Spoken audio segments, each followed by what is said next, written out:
부모의 집은 자식에게는 그저 익숙한 공간일지 모릅니다. 하지만 어떤 사람에게 그 집은 평생 흘린 땀과 참아낸 세월, 그리고 마지막 자존심이 깃든 삶의 전부이기도 합니다. 사랑이라는 이름으로 내어주고 부모라는 이유로 참아주던 마음도 어느 순간 더는 물러설 수 없는 선 앞에선 변하게 하나 봅니다.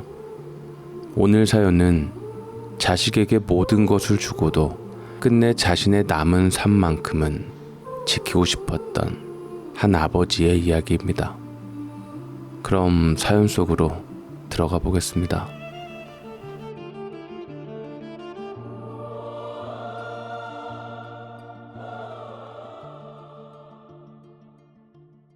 안녕하세요. 정만호입니다. 지금 60대 후반이죠. 제 나이쯤 되면 다들 지나온 세월을 돌아보곤 합니다. 친구들을 만나면 늘 하는 얘기가 그거죠. 내가 젊었을 땐 어땠는데, 그때 그걸 샀어야 했는데, 자식놈은 어쩌고 저쩌고. 그런 얘기를 들을 때면 그냥 말없이 술잔만 기울이곤 했습니다. 남들한테 자랑할 만큼 대단한 인생도 아니었고, 그렇다고 후회로 가득 찬 인생도 아니었기 때문이죠. 그냥 묵묵히 살아왔습니다. 제 평생은 용광로 앞에서 쇳가루와 함께였습니다. 뜨거운 쇳물이 끓어오르는 걸 보면서 내 인생도 저 쇳물처럼 뜨겁게 녹아내려 가족들의 틀을 만드는 데 쓰이고 있구나 생각했습니다. 뜬 눈으로 밤을 새우는 날이 허다했고 명절에도 제대로 쉬어본 기억이 별로 없습니다.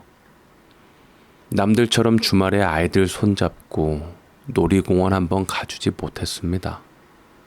학교에서 운동회를 하는 날에도 저는 기름때 묻은 작업복을 입고 기계를 돌리고 있었죠. 그래서 저는 말로 사랑을 표현하는 법을 배우지 못했습니다. 아내에게 사랑한다, 고맙다, 그런 낯간지러운 말을 해본 기억이 없습니다. 자식들을 앉혀놓고 다정하게 인생 상담을 해준 적도 없었고요. 제게 사랑은 그냥 월급날 아내 손에 쥐어주는 두툼한 월급 봉투였습니다. 굶기지 않고 남들만큼은 아니더라도 빚지지 않고 학교 보내는 것, 그게 제가 할 수 있는 최선의 사랑이었습니다. 그렇게 평생을 아끼고 모아서 40이 훌쩍 넘어 이 집을 장만했습니다. 결혼하고 7번이나 이사를 다닌 끝에 얻은 첫 우리 집이었죠. 대출금을 갚는 데만 또 꼬박 5년이 걸렸습니다. 그 세월 동안 아내는 시장에서 콩나물값 100원을 깎았고, 저는 회사에서 주는 작업복 말고는 새 옷 한 번 사입지 않았습니다. 그래서 이 집은 저에게 그냥 벽돌과 시멘트로 지은 건물이 아닙니다. 내 젊음과 아내의 희생과 우리 가족의 역사가 고스란히 담겨있는 내 인생 그 자체입니다. 은퇴하고 나서 남는 방 하나를 서재로 꾸며놓고 늦은 밤 혼자 앉아있을 때면 이 집의 벽들이 저에게 고생했다, 이제 편히 쉬어라 하고 말해주는 것 같았습니다. 자식들은 그런 제 속을 알 리가 없겠죠. 녀석들에게 저는 그저 무뚝뚝하고 재미없는 아버지였을 겁니다. 그래도 부족함 없이 키우려고 노력했습니다. 대학까지 다 가르쳤고 결혼할 때도 있는 돈 없는 돈 다 끌어모아 전셋집이라도 얻어줬습니다. 그걸로 제 역할은 끝났다고 생각했습니다. 이제는 자기들 가정을 꾸리고 자기들 힘으로 굳세게 살아가길 바랬습니다. 하지만 녀석들은 독립한 게 아니었습니다. 그저 집을 나갔을 뿐이었죠. 무슨 일이 생길 때마다, 돈이 필요할 때마다 전화하는 곳은 결국 이 집이었습니다. 처음에는 안쓰러운 마음에 조금씩 도와주기도 했습니다. 하지만 시간이 갈수록 그 요구는 점점 더 당연해졌고 더 대담해졌습니다. 마치 이 늙은 부모의 남은 재산이 자기들이 언제든 꺼내쓸 수 있는 예금 통장이라도 되는 것처럼요. 그날 오후 초인종 소리가 왜 그렇게 서늘하게 들렸는지 모르겠습니다. 은퇴하고 나서 얻은 거라곤 시간밖에 없어서 아내와 나는 웬만하면 집에서 조용히 지냈어요. 아침에 일어나면 아내가 내려주는 커피 한 잔 마시고 해가 좋을 땐 아파트 단지나 한 바퀴 돌고 오는 게 하루 일과의 전부였습니다. 무료하고 심심하지 않냐고들 하지만 저는 그 고요함이 참 좋았습니다. 평생을 쇳거루 날리는 공장에서 톱니바퀴처럼 살았으니 이제 와서 시끄러운 건 딱 질색이었거든요. 특히 해가 넘어갈 무렵 남은 방 하나를 꾸민 내 서재 의자에 앉아 창밖을 보는 시간이 가장 좋았습니다.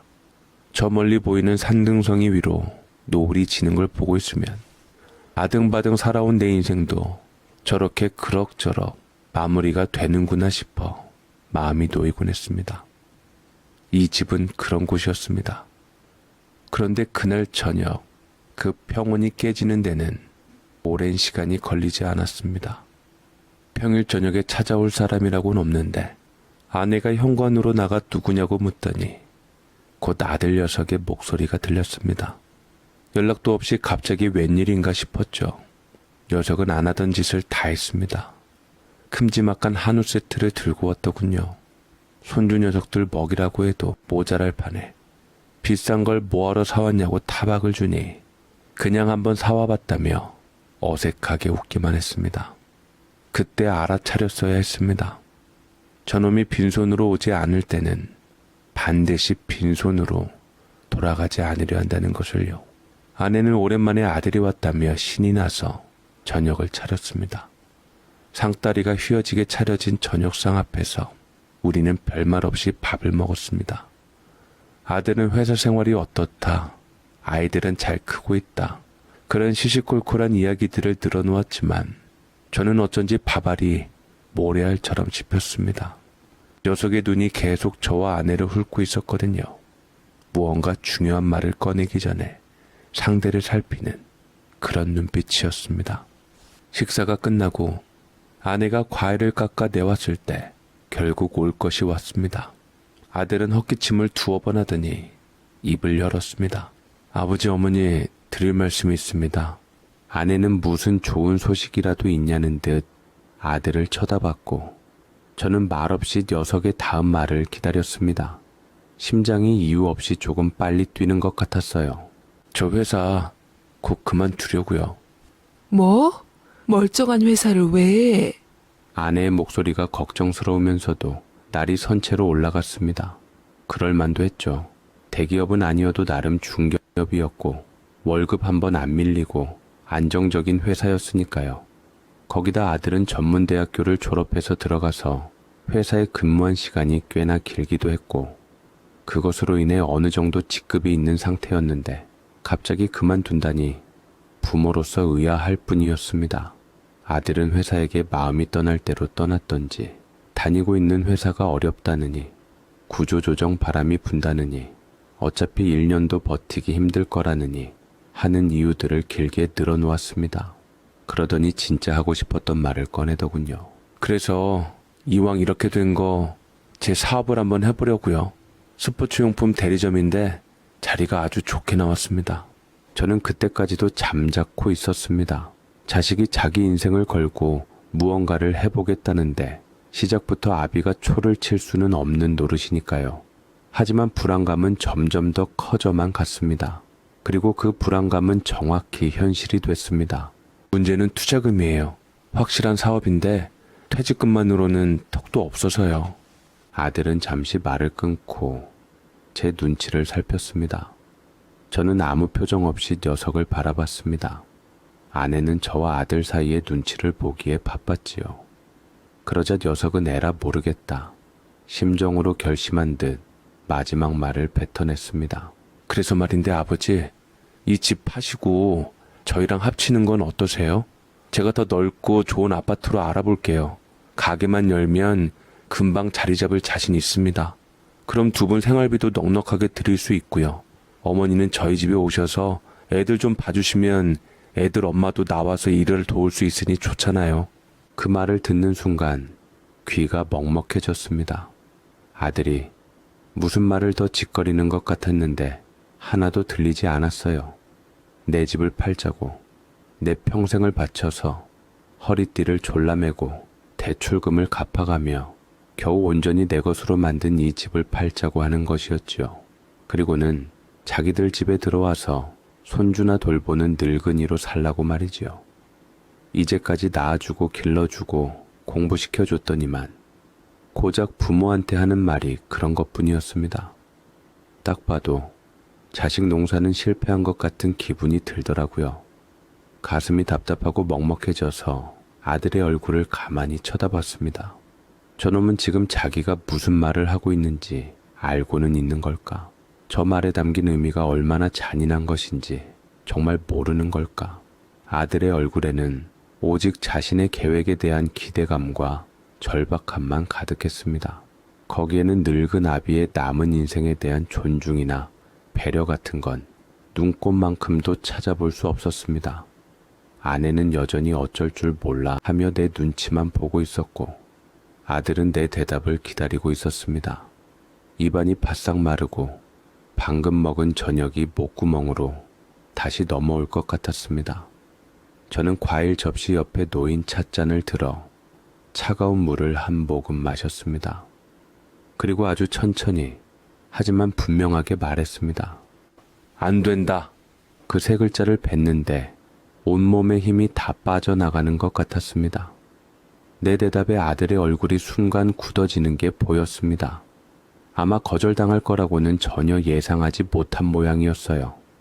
자기가 그린 완벽한 계획에 늙은 아버지가 걸림돌이 될 거라고는 상상도 못했겠죠. 아들은 무언가 더 말을 하려 했지만 저는 더 이상 듣고 싶지 않았습니다. 자리에서 일어나 말없이 서재로 들어가 문을 닫아버렸습니다. 등 뒤로 아내와 아들이 당황해서 웅성거리는 소리가 희미하게 들려왔지만 못 들은 척했습니다. 서재 의자에 주저앉듯 몸을 기댔습니다. 창밖은 이미 새까만 어둠에 잠겨 있었습니다. 아까까지만 해도 평화롭게 느껴졌던 그 어둠이 그날따라 꼭 내 앞날처럼 캄캄하게 느껴졌습니다. 분노가 치밀어 올랐습니다. 아무리 자식이라도 어떻게 저런 말을 저렇게 쉽게 할 수 있을까? 내가 평생을 어떻게 살았는지, 이 집이 나에게 어떤 의미인지 저놈은 정말 모르는 걸까? 이 집으로 이사 오던 날이 생각났습니다. 20년도 더 된 일이네요. 그때 큰아이가 중학교를 졸업하던 겨울이었는데 눈이 펑펑 쏟아졌습니다. 이삿짐에 눈이 묻을까봐 아내와 나는 쉴 새 없이 쓸고 닦았습니다. 밤늦게까지 짐 정리를 하면서도 하나도 고단한 줄 몰랐어요. 결혼하고 7번째 이사 만에 처음으로 장만한 온전한 우리 집이었으니까요. 남은 방 하나를 내 서재로 꾸몄을 때 나는 정말 세상을 다 가진 기분이었습니다. 늦은 밤까지 책을 읽는 나에게 아내가 따뜻한 차를 가져다 주면 더 이상 바랄 게 없다고 생각했습니다. 아이들은 각자의 방에서 꿈을 키웠고 아내는 기름을 바른 것처럼 반들거리는 마루를 보며 행복해했습니다. 이 집은 그냥 집이 아니었습니다. 내 청춘과 맞바꾼 성이었고 내 가족을 지켜주는 울타리였으며 내 인생의 자부심 그 자체였습니다. 그런데 이제 와서 그걸 팔자고요? 그리고 아들네 집에 들어가 며느리가 차려주는 눈칫밥을 먹고 손주 녀석들 기저귀나 갈아주면서 살라고요? 생각만 해도 피가 거꾸로 솟는 것 같았습니다. 모신다는 명목에 아들은 너무나도 많은 것을 바라고 있었지요. 저는 서재에서 꿈쩍도 안 한 채 기대어 있었고 밖에 아들이 돌아갔는지 집안이 조용해졌습니다. 아내가 조심스럽게 내가 있는 서재 문을 열고 들어왔습니다. 내 앞에 서서 한참을 망설이더니 어렵게 입을 열었습니다. 여보, 너무 그렇게 단칼에 자르지 말고 사업 얘기를 좀 더 들어보지 그랬어요. 오죽하면 그랬겠어요. 아내의 말을 듣는 순간 참고 있던 화가 터져 나왔습니다. 오죽하면? 오죽하면 애비더러 평생 일군 집 팔고 길바닥에 나 앉으라는 소리를 해? 당신은 그 말이 말 같아 보여? 길바닥에 나 앉으라는 게 아니라 더 좋은 데로 같이 가서 살자는 거잖아요. 그리고 민준이 걔가 그냥 하는 소리가 아니에요. 요즘 회사 사정이 정말 안 좋다고 하더라고요. 저러다 하루아침에 잘리면 어떡해요. 애들도 아직 어린데. 그래서 내가 왜 집을 없애고 며느리 눈치를 봐야 하는데 같이 살면 우리가 편할 것 같아? 결국 우리더러 애 보고 살림하라는 거잖아. 지들은 밖에서 편하게 일하고 우리는 뒷방 늙은이 신세로 전락하는 거라고. 당신은 그걸 몰라? 아내는 내 말에 아무 대답도 하지 못했습니다. 그저 입술만 달싹거릴 뿐이었죠. 아내라고 왜 모르겠습니까? 자식 집에 얹혀 사는 게 어떤 건지. 하지만 어미의 마음이라는 게 또 그런 게 아니겠지요. 당장 죽겠다는 자식의 목소리를 외면할 수 없는 게 어미니까요. 아내의 얼굴을 보니 안쓰러운 마음이 들기도 했지만 그렇다고 해서 내 뜻을 꺾을 수는 없었습니다. 이건 단순히 집 한 채의 문제가 아니었습니다. 내 남은 인생의 존엄성이 걸린 문제였으니까요. 그래서 절대 아들의 말만큼은 들어줄 마음이 없었습니다. 다시는 그 얘기 꺼내지도 마. 말도 안 되는 소리니까. 나는 차갑게 말을 내뱉고는 고개를 돌려버렸습니다. 아내는 한숨을 푹 내쉬더니 조용히 서재를 나갔습니다. 혼자 남은 방 안에서 나는 깊은 무력감에 빠졌습니다. 이제 겨우 인생의 짐을 좀 내려놓나 싶었는데 더 무거운 짐이 나를 기다리고 있었던 겁니다. 그날 밤 나는 한숨도 자지 못했습니다. 뜬 눈으로 밤을 새우며 생각했습니다. 내가 뭘 잘못한 걸까? 왜 지금 같은 상황이 온 건지 이해가 되질 않았고 시대가 변한 걸까 싶기도 하면서 아무리 생각해도 답을 찾을 수 없었습니다. 분명한 건 내 평온했던 일상에 금이 가기 시작했다는 것이었습니다. 그리고 그 균열은 생각보다 훨씬 더 깊고 또 빠르게 벌어지고 있었습니다. 아들 녀석이 다녀간 후로 집안 공기는 무겁게 가라앉았습니다.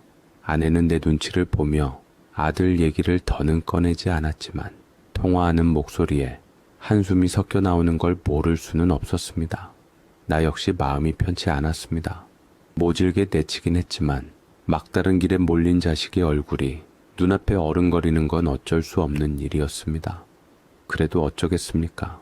내 코가 석자인데 요즘 들어 몸이 예전 같지 않다는 걸 나 자신이 가장 잘 알고 있었습니다. 아침에 일어날 때마다 허리가 뻐근하고 조금만 걸어도 무릎이 시큰거렸습니다. 아내에게는 대수롭지 않게 말했지만 얼마 전부터는 소화도 잘 안 되고 속이 더부룩한 날이 많아졌습니다. 나이 들면 다 그렇다는 말로 스스로를 위로했지만 마음 한구석의 불안감은 쉬이 가시지 않았습니다.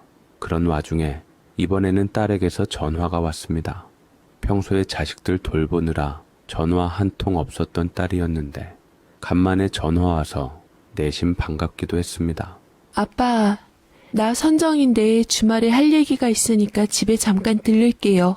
존재만으로 딸은 반가웠지만 할 얘기가 있다는 말은 제 마음을 불안하게 만들었습니다. 아내 역시 저와 같은 마음이었지요. 아들 문제로 머리가 터질 지경인데 또 무슨 일인가 싶어 가슴이 덜컥 내려앉았습니다. 그래도 저는 딸아이에 대해서 기대한 건 그래도 딸아이는 아들 녀석과는 달랐습니다. 어릴 때부터 애교도 많고 살가워서 나 역시 딸에게는 무뚝뚝한 아비가 아니라 다정한 아버지가 되려 애썼습니다. 그래서 더 불안했는지도 모릅니다. 저 착한 딸아이에게까지 무슨 힘든 일이 생긴 건 아닐까 하고요. 주말 오후 딸은 손주 녀석 둘을 데리고 집으로 왔습니다. 아이들은 오자마자 할아버지 할머니 하며 안겨왔고 집안은 순식간에 아이들 웃음소리로 가득 찼습니다. 무거웠던 집안 분위기가 잠시나마 환해지는 것 같았습니다. 아내는 손주들을 위해 미리 준비해둔 간식을 내왔고 나는 녀석들과 장난을 치며 일부러 더 과장되게 웃었습니다. 어쩌면 이 평범한 행복을 지키고 싶어서 딸이 하려는 말을 애써 외면하고 싶었는지도 모르겠습니다. 아이들이 거실에서 만화 영화를 보는 동안 딸은 나와 아내를 식탁에 마주 앉게 했습니다. 그리고는 조심스럽게 서류 봉투 하나를 꺼내 놓았습니다. 엄마, 아빠, 저 작은 빵집을 하나 해보려고요. 베이커리 카페처럼요. 예상치 못한 말이었습니다. 딸이 빵 만드는 걸 취미로 즐겨왔다는 건 알았지만 그걸로 가게까지 차릴 줄은 몰랐습니다. 갑자기 무슨 소리냐? 사위는 알고 있는 얘기고? 그럼요. 상의 다 했어요. 마침 우리 아파트 상가에 괜찮은 자리가 나왔어요. 원래 있던 가게가 나가면서 싸게 내놨더라고요. 오븐이나 기계 같은 것도 거의 새 것이라 그냥 쓸 수 있고요. 이런 기회 흔치 않아요. 딸의 얼굴은 희망과 기대로 빛나고 있었습니다. 그 얼굴을 보니 섣불리 반대할 수가 없었습니다. 자식 이기는 부모 없다고 제 인생을 걸고 무언가를 해보겠다는데 응원해 주는 게 맞겠지요. 하지만 문제는 역시나 돈이었습니다. 그래, 조건은 좋다만 자금은 어떻게 마련하려고? 내 질문에 딸은 잠시 망설였습니다. 그러더니 결심한 듯 입을 열었습니다. 그 순간 나는 며칠 전 아들이 했던 말과 정확히 겹쳐지는 불길한 예감에 휩싸였습니다. 지금 살고 있는 집 전세 빼면 돼요. 그럼 보증금이랑 권리금은 충분히 해결할 수 있어요. 뭐? 그럼 너희는 어디서 살고? 나는 마른 침을 삼켰습니다.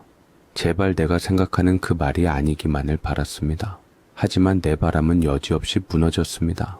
저기 그래서 말인데요. 가게가 자리 잡힐 때까지만 여기서 같이 살면 안 될까요? 그 말을 듣는 순간 눈앞이 캄캄해졌습니다. 아들에 이어 딸까지 어쩌면 이렇게 똑같은 말을 할 수 있을까? 이놈이고 저놈이고 이 늙은 부모의 집을 자기들 필요할 때 언제든 뺏어 쓸 수 있는 비상금 통장쯤으로 여기고 있었던 겁니다. 나는 아무 말도 할 수 없었습니다. 화를 내야 할지 아니면 허탈하게 웃어야 할지 알 수 없었습니다. 아들은 대놓고 집을 팔자고 덤볐고 딸은 잠시 들어와 살겠다고 애둘러 말했지만 결국 본질은 같았습니다. 자신들의 문제를 해결하기 위해 부모의 공간과 인생을 아무렇지 않게 침범해도 된다고 생각하는 것. 아내는 당황한 얼굴로 딸과 나를 번갈아 쳐다봤습니다.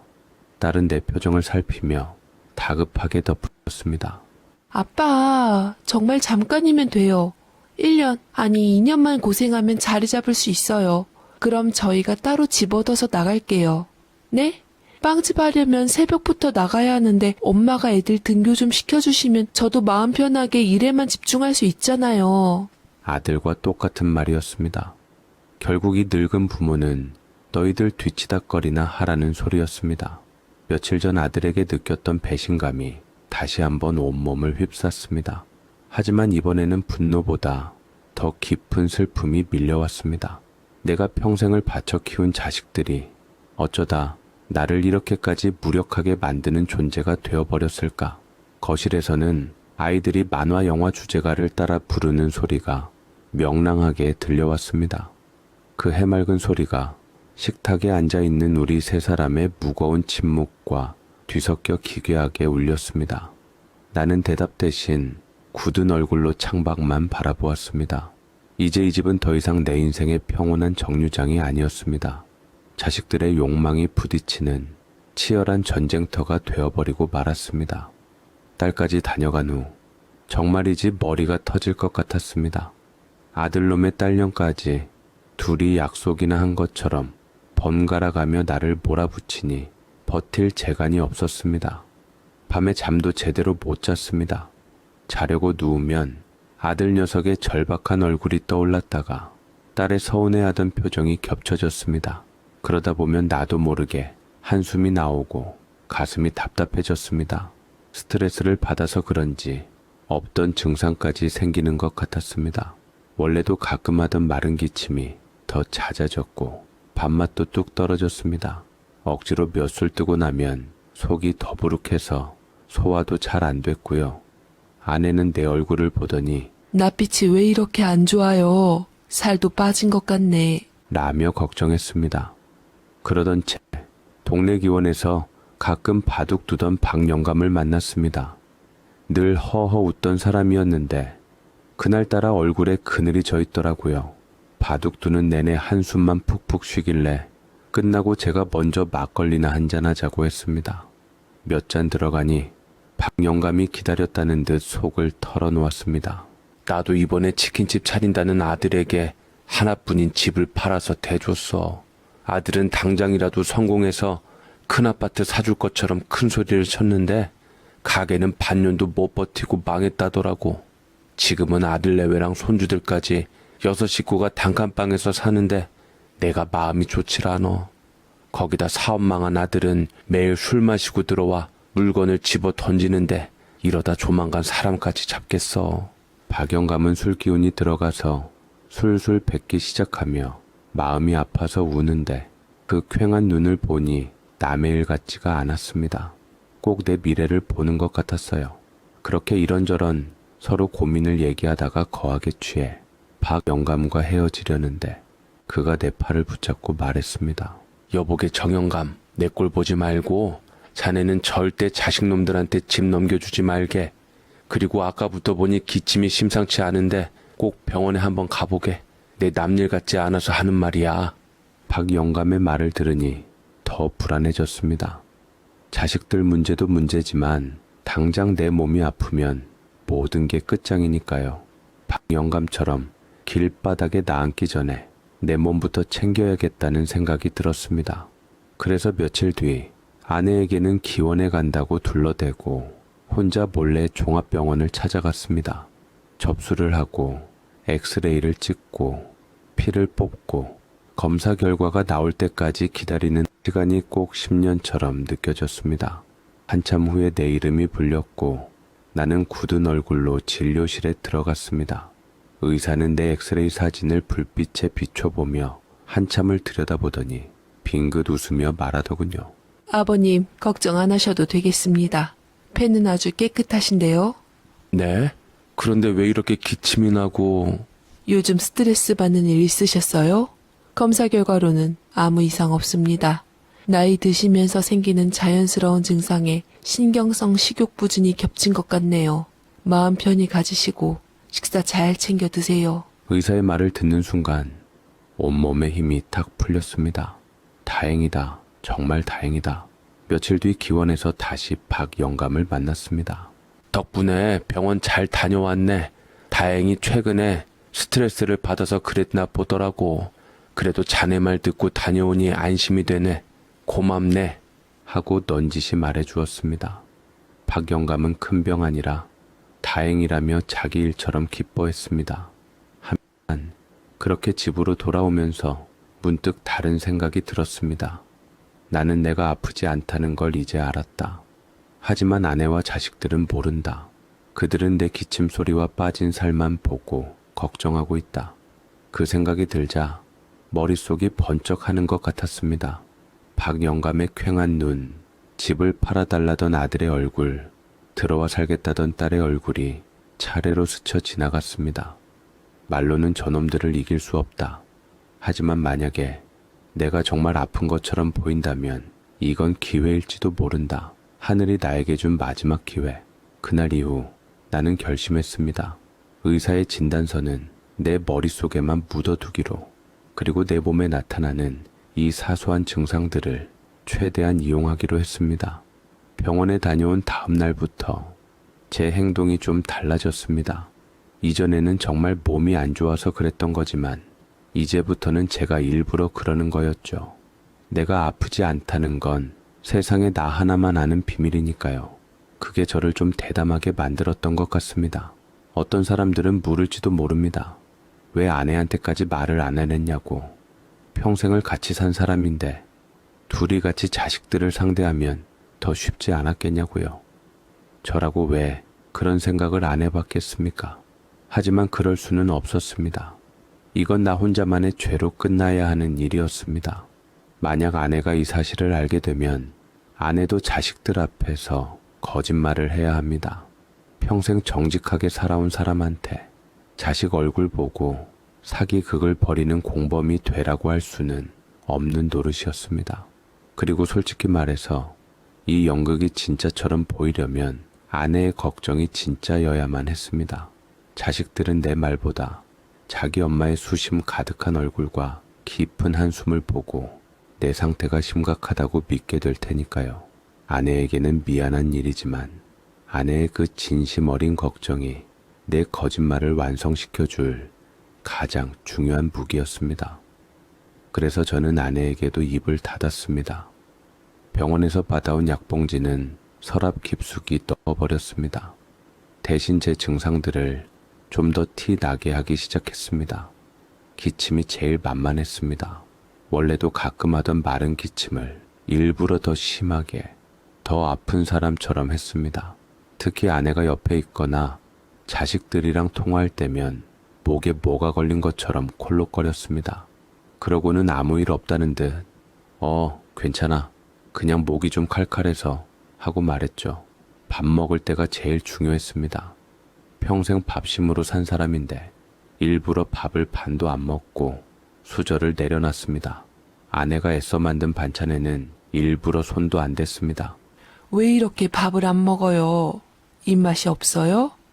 아내가 걱정스럽게 물으면 저는 힘없이 웃으며 대답했습니다. 이상하네. 배는 고픈데 음식이 잘 안 넘어가. 그러고는 일부러 어지러운 척 잠시 식탁을 짚고 서 있기도 했습니다. 아내는 깜짝 놀라서 달려와 저를 부축했죠. 그럴 때마다 마음 한구석이 불편했지만 어쩔 수 없었습니다. 아내는 제 걱정으로 하루하루 말라가는 것 같았습니다. 수십 년을 같이 산 사람인데 제가 변한 걸 왜 모르겠습니까? 처음에는 잔소리도 하고 억지로 병원에 끌고 가려고도 했습니다. 하지만 제가 가봤는데 별거 아니래, 스트레스이래 라며 둘러대고 병원 가기를 피하자 아내는 더 이상 저를 다그치지 못했습니다. 하루는 제가 소파에 누워 끙끙 앓는 소리를 내고 있는데 아내가 와서 제 이마를 짚어보더군요. 열은 없었죠. 아내는 아무 말 없이 제 머리를 한참 쓸어주었습니다. 그 손길이 너무 따뜻해서 순간 모든 걸 그만두고 싶다는 생각까지 들었습니다. 여보, 내가 뭐라도 해줄까요? 죽이라도 끓여줄까? 아내의 목소리가 가늘게 떨리는 것 같았습니다. 저는 눈을 감은 채 고개만 저었습니다. 아내는 한숨을 한번 푹 쉬더니 조용히 무릎 담요를 가져와 제 몸에 덮어주었습니다. 그날 이후로 아내는 제 건강에 대해 캐묻는 대신 제 옆을 지키는 시간이 많아졌습니다. 제가 기침을 하면 등을 두드려주고 밥을 남기면 나중에 먹으라며 숭늉이라도 끓여다 주었습니다. 아내의 그런 모습을 볼 때마다 가슴에 돌덩이가 내려앉는 것 같았습니다. 자식들을 막기 위해 시작한 거짓말이 평생을 함께한 아내의 속을 이렇게 새까맣게 태우고 있었습니다. 그래도 멈출 수는 없었습니다. 이 연극의 끝이 얼마 남지 않았으니까요. 소극적인 연기로는 더 이상 안 되겠다고 판단했습니다. 이 지긋지긋한 줄다리기를 끝내려면 내가 먼저 판을 짜고 놈들을 그 위로 불러들여야 했습니다. 마침 며칠 뒤가 내 생일이었습니다. 평생 생일 한번 제대로 챙겨본 적 없지만 올해는 아주 특별한 잔치를 열어보기로 마음먹었습니다. 나는 아들과 딸에게 각각 전화를 걸었습니다. 평소에 힘없는 목소리가 아닌 일부러 조금 들뜬 목소리로 마치 큰 결심이라도 한 사람처럼 말했습니다. 이번 주말이 내 생일인데 다들 시간 좀 비워둬라. 가족들 다 같이 밖에서 밥 한번 먹자. 내가 아주 중요한 결정을 내렸거든. 중요한 결정. 그 한 단어의 전화기 너머의 자식들이 순간 조용해지는 게 느껴졌습니다. 녀석들의 머릿속에서 빠르게 주파날이 튕겨지는 소리가 여기까지 들리는 듯 했습니다. 드디어 아버지가 마음을 바꾸셨나? 집을 팔거나 대출을 해주려나 보다. 내 예상대로 녀석들은 뛸 듯이 기뻐하며 당연히 가야죠 아버지. 저희가 제일 좋은 데로 예약하고 케이크랑 선물 다 챙겨갈게요 하고 호들갑을 떨었습니다. 아내에게는 올해 생일은 애들 다 불러서 밖에서 근사하게 밥 한번 먹읍시다. 내가 하고 큰 소리를 쳤습니다. 아내는 모처럼 활기를 띤 내 모습에 내심 기뻐하는 눈치였습니다. 아마 우리 부부와 자식들 사이에 냉랭한 기류가 드디어 풀릴 거라고 기대했겠지요. 약속한 주말 우리는 미리 예약해둔 고급 한정식 집에 가장 큰 방에 둘러앉았습니다. 아들과 딸 내외는 마치 개선 장군이라도 된 것처럼 싱글벙글한 얼굴이었습니다. 값비싼 양주와 백화점 쇼핑백을 식탁 위에 올려놓고는 연신내 어깨를 주무르고 술잔을 채우며 알랑거리는 모습이 참 가증스러웠습니다. 녀석들은 이미 자기들 마음대로 김칫국을 다 마시고 있었습니다. 아들은 당장이라도 가게 계약서에 도장을 찍을 수 있을 것처럼 들떠 있었고, 딸은 벌써부터 빵집 인테리어를 구상하는 듯한 표정이었습니다. 한상 가득 음식이 차려지고 손주 녀석들이 부르는 생일 축하 노래가 끝났습니다. 촛불을 끄자 모두의 시선이 내게로 쏠렸습니다. 이제 내가 준비한 좋은 소식을 발표할 시간이었으니까요. 아들과 딸은 기대감에 찬 눈으로 마치 산타 할아버지를 기다리는 아이들처럼 내 입만 쳐다보고 있었습니다. 나는 일부러 한참 동안 침묵을 지켰습니다. 이 잔인한 기대감이 절정에 오를 때까지 기다렸습니다. 그리고 마침내 나는 와인잔을 들어 올리며 아주 평온한 목소리로 말했습니다. 다들 오늘 와줘서 고맙다. 너희들이 기다리는 좋은 소식이라는 게 뭔지 안다. 그래 내가 결심을 했다. 나는 잠시 말을 끊고 아이들의 얼굴을 하나하나 뜯어봤습니다. 그들의 얼굴에는 탐욕스러운 희망이 노골적으로 드러나 있었습니다. 이 집 팔기로 했다. 그 말이 떨어지는 순간 아들과 딸은 서로를 쳐다보며 승리의 미소를 지었습니다. 아들은 벌써부터 나에게 술을 따르려고 술병을 집어 들었습니다. 하지만 그들의 미소는 다음 내 말에 그대로 박제가 된 듯 얼어붙고 말았습니다. 병원에 다녀왔는데 폐암 말기란다. 의사가 길어야 1년이라더구나. 그래서 이 집 팔아서 남은 시간 동안 병원비도 쓰고 네 엄마랑 세계여행이나 실컷 다니다 가려고. 너희한테는 참 좋은 소식이지? 이제 이 늙은이 신경 안 쓰고 마음껏 살아도 될 테니. 내 말이 떨어지는 순간 식당방 안의 화려한 샹들리에 불빛이 싸늘하게 식는 것 같았습니다. 아내는 작게 비명을 지르며 자기 입을 틀어막았고 딸의 얼굴은 하얗게 질려갔습니다. 방금 전까지 내게 술을 따르려던 아들의 손은 허공에서 그대로 멈춰버렸습니다. 방금 전까지 넘쳐 흐르던 웃음과 기대감은 온데간데 없고 싸늘한 정적만이 그 비싼 음식들 위로 내려앉았습니다. 나는 그들의 얼굴을 보며 속으로 생각했습니다. 그래, 너희들이 원하던 잔치는 바로 이런 것이었다. 내가 폭탄 선언을 한 후 그날의 생일 잔치는 그대로 끝이 났습니다. 누구 하나 수저를 더 드는 사람이 없었습니다. 값비싼 음식들은 주인을 잃은 채 식어갔고 방 안에는 아내의 희미한 흐느낌 소리만 간간히 들려왔습니다. 아들과 딸은 마치 유령이라도 본 사람들처럼 하얗게 질린 얼굴로 앉아만 있었습니다. 나는 말없이 일어나 계산을 하고 먼저 식당을 나와버렸습니다. 그날 이후 며칠 동안은 집이 조용했습니다. 아마 녀석들도 자기들끼리 모여 머리를 맞대고 이 상황을 어떻게 받아들여야 할지 의논하고 있었겠지요. 처음에는 충격이 컸을 겁니다. 하지만 그 슬픔의 시간은 그리 길지 않았던 것 같습니다. 며칠 뒤 아들 녀석에게서 전화가 왔습니다. 목소리는 애써 침착했지만 어딘가 날이 서 있었습니다. 아버지, 몸은 좀 어떠세요? 그냥 그렇지 뭐.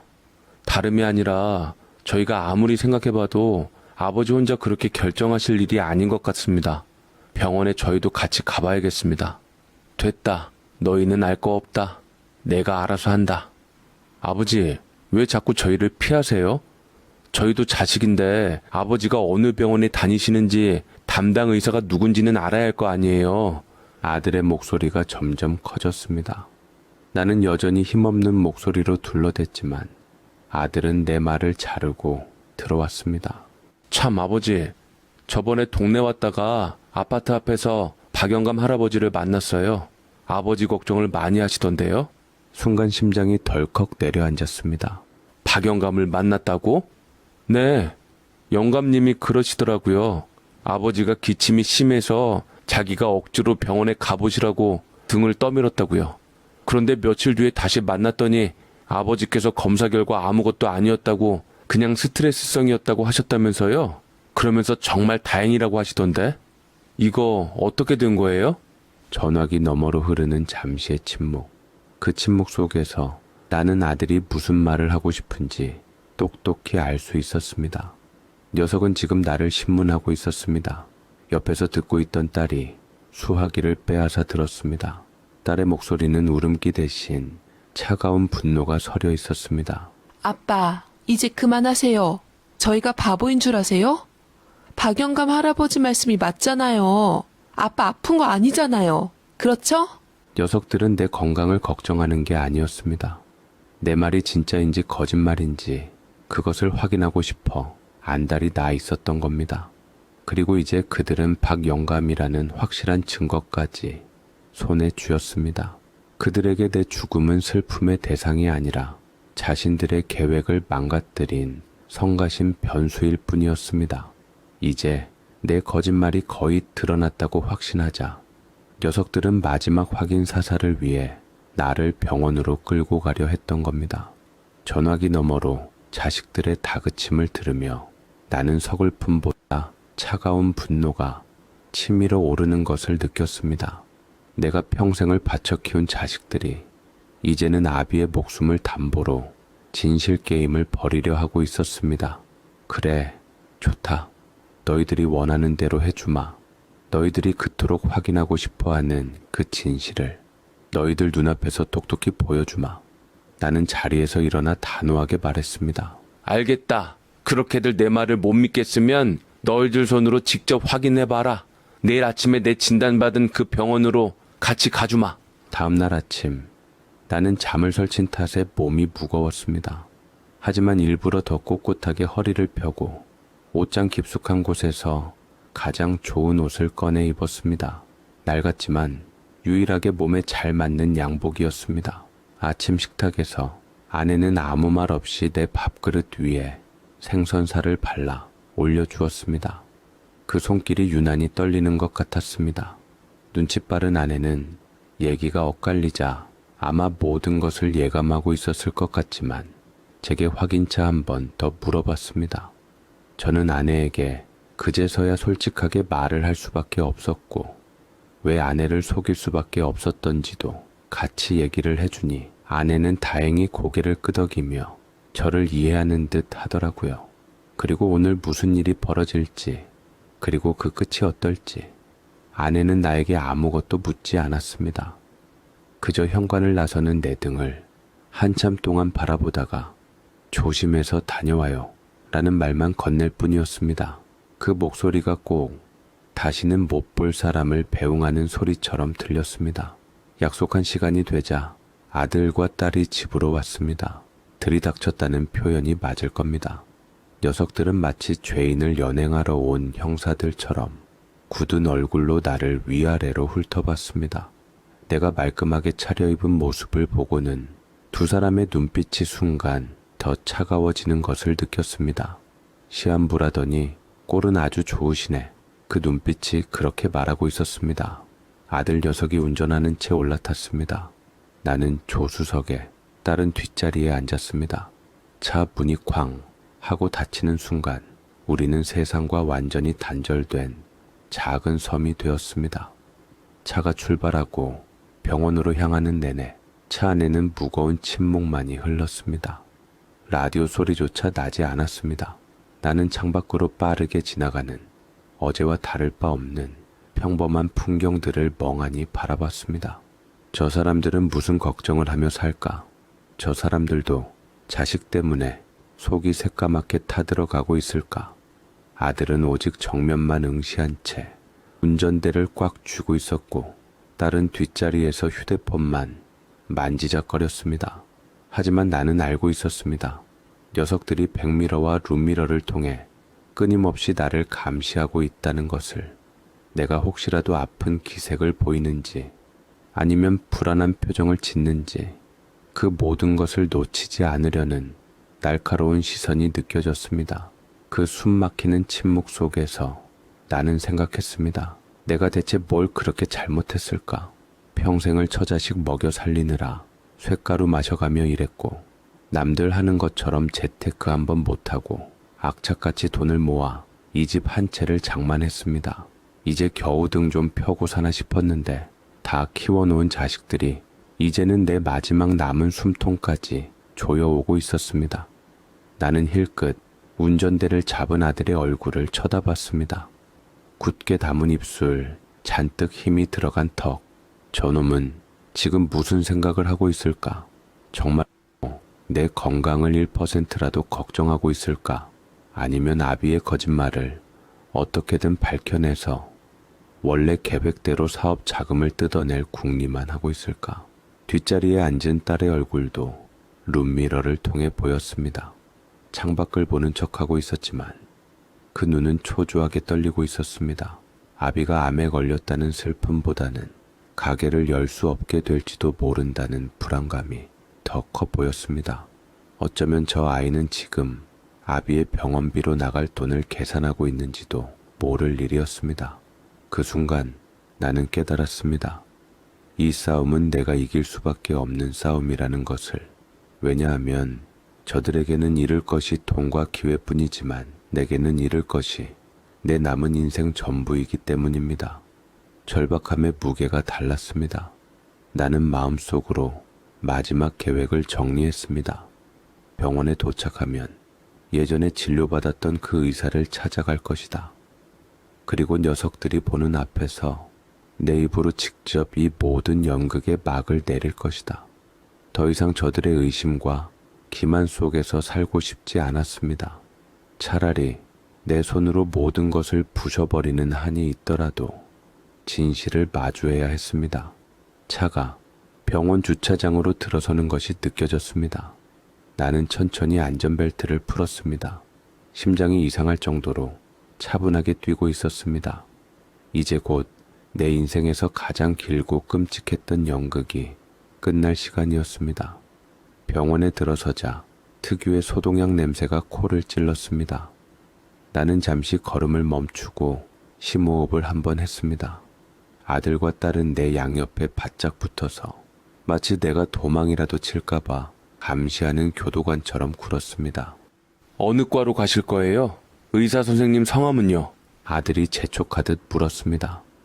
나는 아무 대답 없이 얼마 전 내가 진료를 받았던 호흡기내과 앞으로 묵묵히 걸어갔습니다. 접수 창구에 가서 내 이름을 말하고 진료 신청을 했습니다.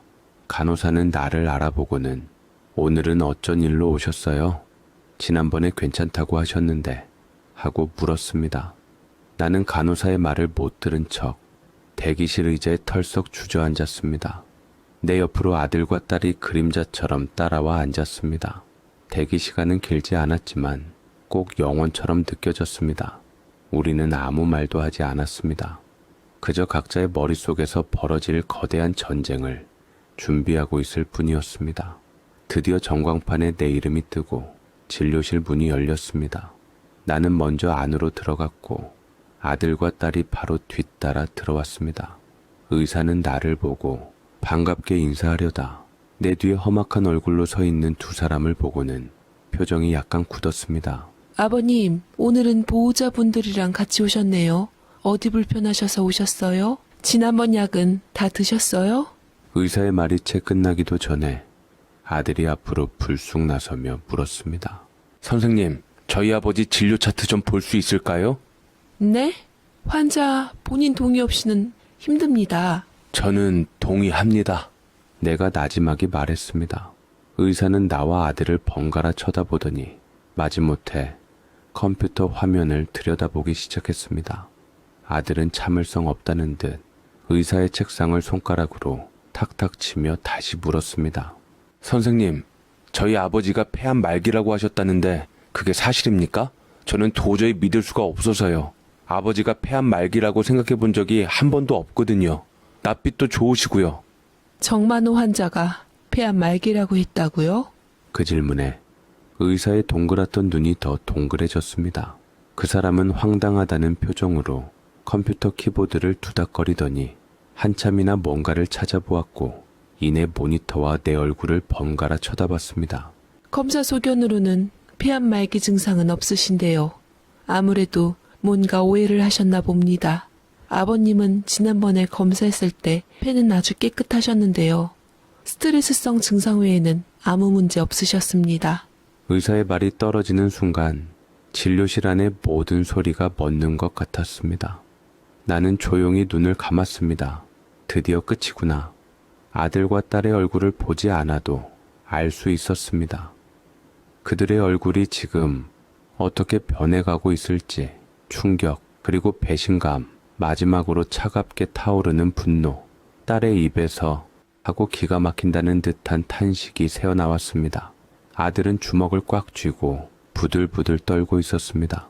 잠시 후 아들이 얼음장처럼 차가운 목소리로 내게 말했습니다. 아니, 거의 으르렁거렸다는 표현이 맞을 겁니다. 아버지! 아빠! 나는 천천히 눈을 떴습니다. 그리고 아들과 딸의 눈을 똑바로 마주봤습니다. 그 눈 안에는 더 이상 아비에 대한 존경이나 연민은 없었습니다. 오직 원수에게나 보낼 법한 경멸과 분노만이 가득했습니다. 아빠 제정신이에요? 어떻게 이런 걸 가지고 저희한테 거짓말을 해요? 딸은 씩씩거리며 저한테 따지기 시작했고 아들은 저를 죽일 듯 노려보더라고요. 저는 깊게 한숨을 쉬며 눈을 지그시 감았습니다. 어차피 짧게 탄로날 거짓말은 맞았고 저는 제가 원치 않은 자식들의 모습을 제 눈으로 확인을 해야만 했습니다. 이것 또한 자식들은 손해보지 않았고 저만 손해보며 마음을 다치게 되었지요. 진료실의 하얀 형광등 불빛 아래 내 길고 외로웠던 연극의 막이 내리고 있었습니다. 다만 자식들의 정체를 밝혀내고 속내를 정확하게 안 이상 나는 더 이상 초라한 환자가 아니었습니다. 이제부터는 내가 이 재판의 판사가 될 차례였습니다. 아들의 싸늘한 목소리가 진료실의 공기를 갈랐습니다. 의사는 어쩔 줄 몰라 하며 우리 가족의 눈치만 보고 있었고 딸은 여전히 배신감에 찬 얼굴로 입술을 깨물고 있었습니다. 모든 것이 탄로난 그 순간 나는 더 이상 구부정하게 앉아있는 병든 늙은이가 아니었습니다. 나는 천천히 의자에서 허리를 꼿꼿이 폈습니다. 그리고 평생 자식들 앞에서 한 번도 내보인 적 없는 차갑고 단호한 목소리로 입을 열었습니다. 그래, 나 폐암 아니다. 멀쩡하다. 그래서 실망했냐? 아버지, 무슨 말씀이 그래요? 실망했냐니요? 저희를 이렇게까지 불효자로 만들면 속이 시원하세요? 내가 너희를 불효자로 만들었다고? 그럼 니들이 원래는 효자였냐? 내 입에서 나온 담담한 긍정에 아들과 딸의 얼굴이 오히려 더 당황한 기색을 띠었습니다. 아마 내가 변명을 하거나 어떻게든 이 상황을 모면하려 할 줄 알았겠지요. 그런데 어쩌겠냐? 내가 아프다고 거짓말이라도 하지 않으면 너희들이 당장이라도 내 숨통을 끊고 이 집을 차지할 것 같아서 그랬다. 너희들 눈에는 내가, 그리고 이 집이 그저 너희들 필요할 때만 쓰는 돈으로만 보였겠지. 아빠, 저희를 그렇게 못 믿으셨어요? 돈 몇 푼에 저희들 진심을 어떻게 이렇게 시험을 해요? 나는 자리에서 일어났습니다. 그리고 멍하니 서 있는 의사에게 가볍게 목례를 하고는 진료실 문을 열고 성큼성큼 걸어 나갔습니다. 뒤따라 나온 자식들이 복도에서 내 팔을 붙잡았습니다. 아빠, 잠깐만요. 대답 안 하셨잖아요. 어떻게 저희한테 이럴 수가 있냐고요? 딸이 울먹이며 소리쳤습니다. 나는 그 손을 차갑게 뿌리쳤습니다. 내가 너희한테 어떻게 했냐? 오히려 내가 묻고 싶구나. 너희는 나한테 어떻게 이럴 수가 있냐? 아비가 평생을 바쳐 이룬 집을 팔아먹을 궁리만 하고 심지어 아비가 죽는다는데 그게 진짜인지 가짜인지 확인하러 온 놈들이 너희들 아니냐? 내 고함 소리에 복도를 지나가던 사람들이 힐끔힐끔 우리를 쳐다봤습니다. 하지만 나는 아무것도 신경 쓰지 않았습니다. 오늘 나는 내 마음에 쌓아두었던 모든 말을 쏟아내야만 했습니다. 똑똑히 들어라. 이 집, 그리고 내가 가진 모든 것은 내가 죽는 날까지 네 엄마와 나를 위해 쓸 거다. 우리가 여행을 가든 좋은 음식을 사 먹든 아니면 요양원에 들어가서 다 쓰든 그건 내 마음이다. 너희에게는 단 1원도 남겨줄 생각 없으니 이제부터는 너희들 힘으로 살아. 이게 내가 너희에게 주는 마지막 가르침이다. 나는 할 말을 마친 뒤 더 이상 뒤도 돌아보지 않고 병원 정문을 향해 걸었습니다. 등 뒤에서 아들이 뭐라고 소리치는 것 같았지만 나는 듣지 않았습니다. 병원 밖으로 나오자 흐렸던 하늘에서 햇살 한 줄기가 내 얼굴 위로 쏟아지는 것 같았습니다. 이상하게도 마음이 아주 홀가분했습니다. 제 기분과는 다르게 아들과 딸은 여전히 일그러진 얼굴로 황당하다며 제 욕을 하고 있겠지요. 그것 때문에 귀가 근질근질 거렸는데 그닥 나쁘고 찝찝한 기분은 아니었습니다. 나는 혼자 택시를 잡았습니다. 그리고 기사에게 우리 집 주소를 말했습니다. 자식들 뜯길 집이 아니라 엄연히 저와 아내가 마음 편히 살 수 있는 저희만의 공간 말이지요. 자식들이 독립한 이상 엄연히 우리 공간을 마음대로 침해할 수 있는 권리는 없다는 것을 가르쳐 주고 싶었습니다. 창밖으로 빠르게 지나가는 바깥 풍경을 보며 나는 처음으로 내 남은 인생을 어떻게 살아야 할지 생각했습니다. 더 이상 자식들에게 매이지 않고 나와 아내 둘이서 하루하루 행복하게 잘 지내야겠구나. 그런 생각이 문득 들었습니다. 여태껏 자식들이 제게 돈을 달라 하고 뭔가 바라면 그것을 이뤄주면 마음이 편하고 못 주면 그것만큼 미안하고 마음이 불편할 적이 없었습니다. 하지만 따지고 보면 그건 부모가 절대로 자식에게 그런 마음을 가질 일이 없다는 생각이 들었습니다. 저희 것이 반드시 자식들 것은 아니고 자식들 것은 자식들 것, 저희 것은 저희 것. 분명하게 다 주인이 있으니까 말이지요. 저는 그 누구보다 현명한 판단을 하고 나와 아내를 위해서 가정을 잘 지킬 옳은 선택을 했다고 생각을 했습니다. 집에 도착하니 아내가 현관문 앞에서 초조하게 나를 기다리고 있었습니다. 자식들이랑 같이 나간 것을 알았으니 초조하고 걱정이 되었겠지요. 허나 아내는 한결 편안해진 내 얼굴을 보자마자 모든 것을 짐작한 듯 아무것도 묻지 않았습니다. 그저 내 손을 잡고 고개를 끄덕이며 말할 뿐이었습니다. 고생했어요, 여보. 저는 그런 아내의 손을 마주 잡았습니다. 그 따뜻한 온기에 그제야 내 눈에서 뜨거운 것이 흘러내렸습니다. 나의 길고 외로웠던 연극은 끝났습니다. 제가 일을 친 이상 앞으로 자식들과의 관계가 어떻게 될지는 알 수 없습니다. 자식들 입장에서는 고작 돈 몇 푼의 부모로서 내게 실망도 하고 배신감도 느꼈으니 아마 한동안은 서로 얼굴도 보지 않고 살게 되겠지요. 하지만 괜찮습니다. 나는 내 인생의 마지막 자존심을 지켜냈고 이제부터는 오롯이 나와 내 아내를 위한 시간을 살아갈 테니까요. 나는 아내와 함께 아주 오랜만에 편안한 마음으로 우리 집 거실 소파에 앉았습니다. 창밖으로 들어오는 늦은 오후의 햇살이 참 따뜻했네요. 제 사연 읽어주셔서 진심으로 감사드립니다. 자식을 위하는 마음이 끝이 없다고 해서 부모의 남은 인생까지 당연히 내어주어야 하는 것은 아니겠죠. 집 한 채를 지킨 것이 아니라 평생을 버텨온 자기 삶의 무게와 마지막 자존심을 지킨 이야기처럼 느껴집니다. 부디 남은 시간만큼은 누군가의 요구가 아닌 부부 두 사람의 평안한 하루로 채워지길 바랍니다. 오늘도 끝까지 함께 해주셔서 감사합니다.